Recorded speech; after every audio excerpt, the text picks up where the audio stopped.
best of all, no headers.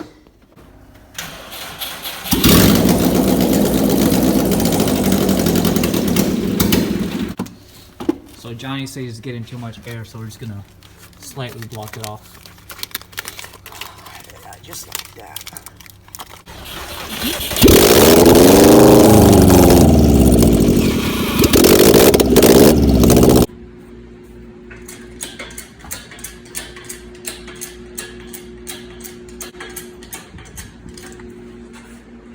Guess what? More fluid said to come off. Yeah, never ends. We got the cam gear off of the JDM motor. The differences are these nicks on the back. The USDM ECU doesn't read these like it's supposed to read that. And crank gear is also on. Now it's just time to tighten that bolt down and then assemble the intake manifold and everything back together, and we should be able to drop it right in. So Johnny here has a improvised cam gear holder. We were not able to get a hold of one, so his technique here is 2 half-inch bolts and just right in between the slots there, and that works great for us. Look at that, finally starting to look like a motor here. Timing covers on, intake manifold getting bolted on, alternator, power steering, and compressor next. Johnny is draining the fresh oil out of this one. What do you think is going on there, John? That's that special extra virgin olive oil in there. Yeah. And then just gotta take these brackets off, transfer them over, and gonna say goodbye to this one.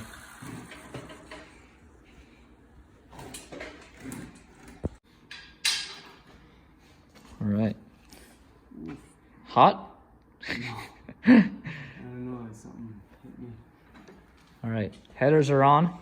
Johnny decided to go with the Grimspeed Flex crap pipe. And same thing with the up pipe. Twist it over. Grimspeed catless up pipe. Also with the crap flex pipe that will leak probably in 10 miles. Coil packs on. Ready for the turbo. Then get it off the hoist. Off the stand, and we'll get it on the hoist and put the flywheel on. And then we're ready to go in.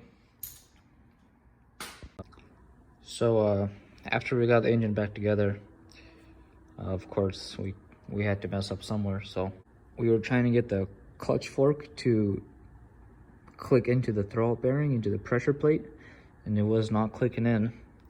And the issue was that we took the mono lock, or whatever this thing is called, and we put it in here, and we put that all on the clutch fork.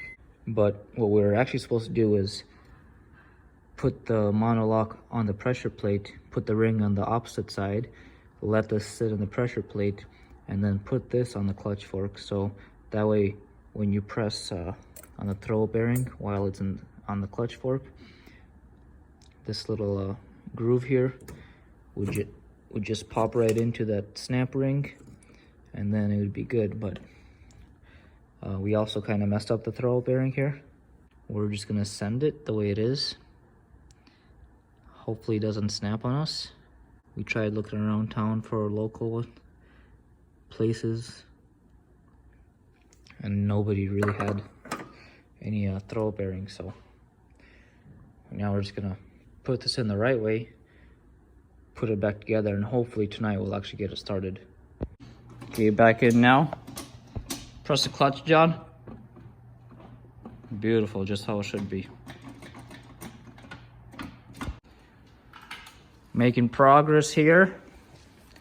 Intercooler is going in now. Radiator's in. We got Alex running an errand for us for the upper radiator hose. After that's in, good to get the oil in, coolant in, washer fluid in. Yes. Battery. And we'll be ready to crank her over. That's right, getting exciting. E85 going in. Coolant's next. Oil's in. And then we get to hear the Subaru knocking. Don't say that. Oh wait, so this is... All right, John, moment of truth. Okay, go ahead.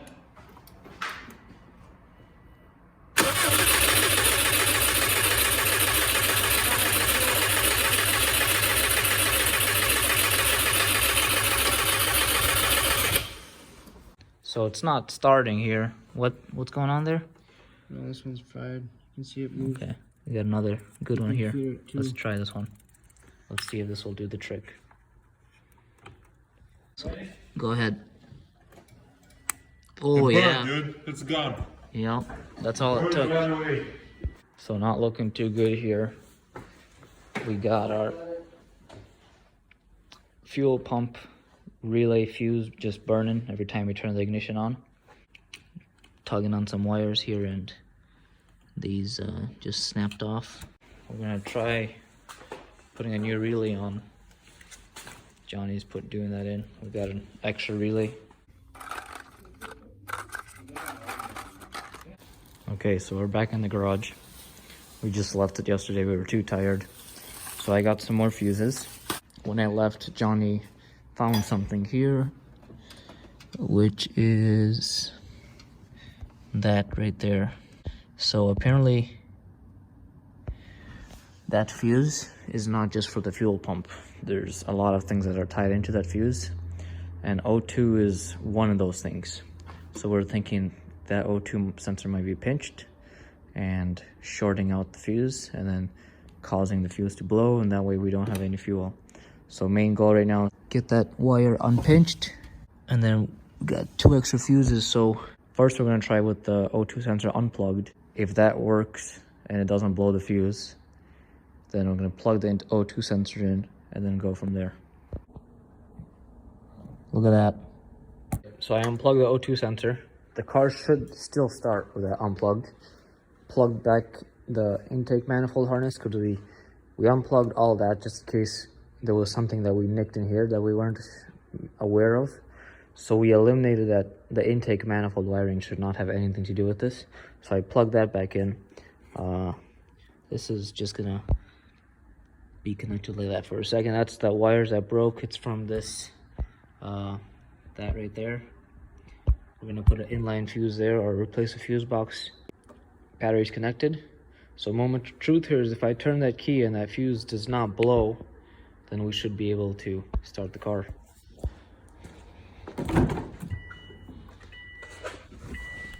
Or if I hear the fuel pump. Oh boy, it's not good. Did we blow it? Doesn't look blown. So the fuse doesn't look blown, but I don't hear the fuel pump coming on.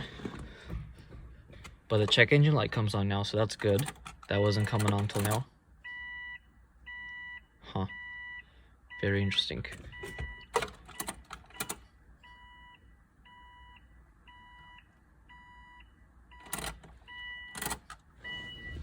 I wonder if he has the fuel pump plugged in. Okay, that makes sense. The fuel pump isn't plugged in. There we go.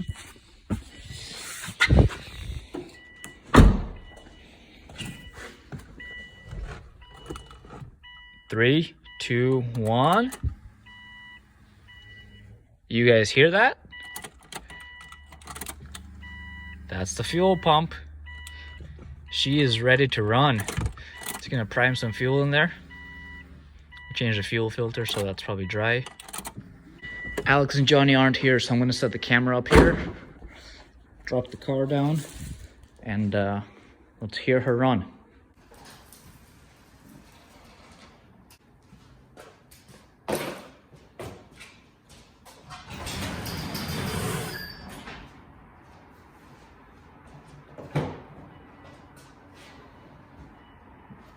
Moment of truth.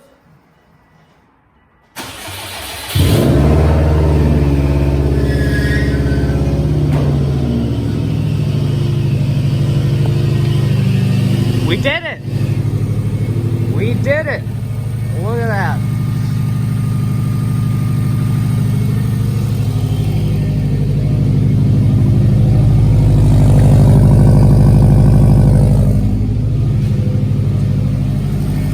Wow.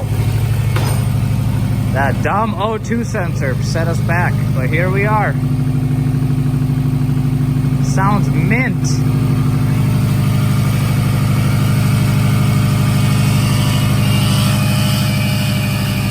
That's probably some AC compressor bearing.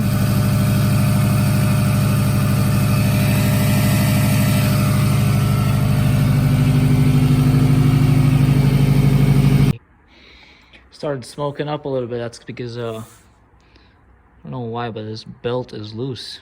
AC belt. Probably just gonna take that off and put it back on. We got AC in here, but that's what that weird noise is coming from. The JDM motor sounds really healthy. No weird sounds from the motor itself, just that weird belt noise. Just gonna clean everything back up, and then just got a few small things left for that.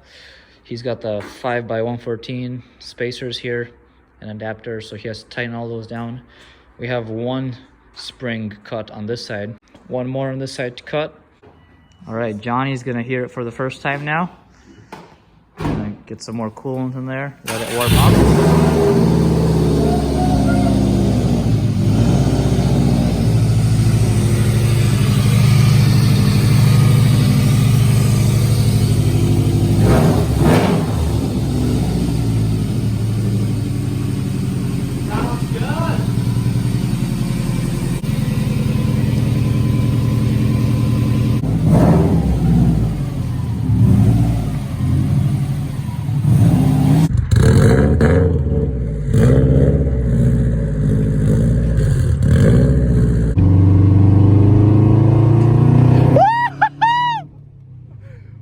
She pulls, doesn't she? That's right.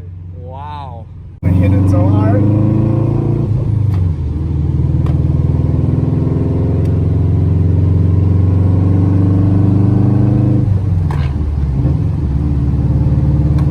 All right, we're gonna end this video here. Thanks for tuning in. Now we're just gonna clean up all the mess that we have.